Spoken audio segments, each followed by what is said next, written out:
So we picked up this Ozark Trails. It's a 3 to 4 person tent, very inexpensive. It was like 39 bucks with some change. And I know people are saying, well, why did you pick up an Ozark Trails tent? We have a rooftop tent. Well, anybody that's been around the channel for a while knows, but for those of you that are a little newer, we have a special needs son. For Jonathan, he's 35, and he cannot get up the steps to the rooftop tent, and he has to get up and down. He could probably get up, but he would not be able to get down because he has no depth perception, and his coordination is very, very bad. So we just don't want to take that chance. So he said, why can't he have his own tent? And I was like, you're right, why can't you?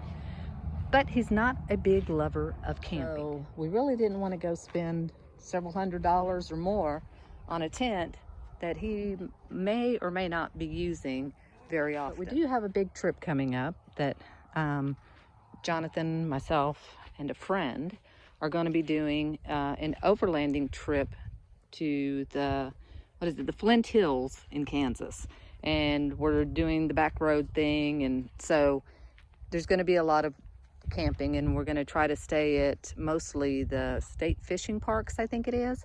And since we'll be doing it during the week, it should be okay, we hope. If not, we'll figure it out. But anyway, excited about the trip, so he wanted to go. He wanted to have his own little mansion, as he calls it. So again, that's how we came about with the Ozark Trail tent. It was very easy to set Even up. The first time doing it, it took like, I don't know, 5 minutes, maybe 10 at the most. And I'm gonna say that's because I just had to figure out what was front and back and whatnot, because I'd just taken it out of the box and I never read instructions. But it's very cool. This tent actually has a little gear pocket that you can put in from the outside, but you can access it from the inside. It's got a zippered pocket. One of the things that worried me was, it says it's waterproof. They all say they're waterproof. Most of them are not waterproof. However, shockingly, I was surprised. It was seam sealed, all of it, inside shell and rainfly, seam sealed, and a pretty good job of it. Nice big seam sealing over it, so was pleasantly surprised there. But again, this is probably like, I'm gonna guess, a nylon, so you know it's gonna absorb water and eventually drip through, is what I'm guessing, even without the seams. That's where the Starbright waterproofing comes in. And I ordered this gallon size because I was re-waterproofing the rooftop tent, just because I always worry about that. I bought a brand new higher end tent not long ago when I was doing part of the Appalachian Trail, and I did the same thing. I waterproofed it and seam sealed it beforehand. Like I said, it never hurts to take a few extra steps, a little more cautious. And it, you know, on a $39 tent, it may work, it may not work, I don't know, but we'll find out. So I just poured that into a smaller spray bottle, which is just left over from some Lemon Shine cleaning. I keep the spray bottles and reuse them if they're still reusable. And I just sprayed, starting at the top, working down. I did the rainfly and I did the inside shell. So like I said, there's not, I mean, if there's like heavy rains, there's going to be no staying in this, but we're not looking to be, you know, camping in the heavy rains in this tent anyway, because, and the reason why I say that is, even if it does waterproof the shell and the rainfly, there's still, the tub is like barely a tub on it at all. So, you know, if there's enough water, it's just going to flood the inside of the tent. But, you know, it's kind of one of those things, you got to take your chances.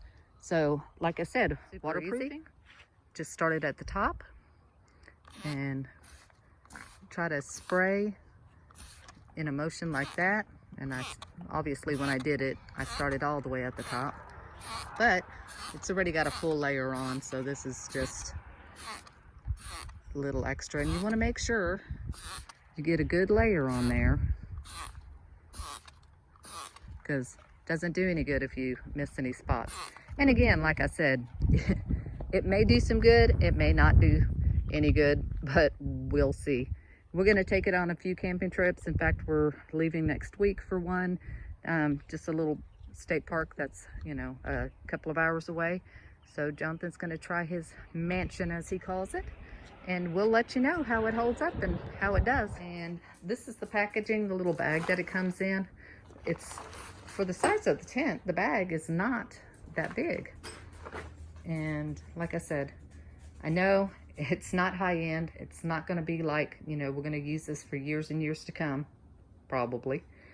But it's got some nice little features to it. And like I said, it was seam sealed.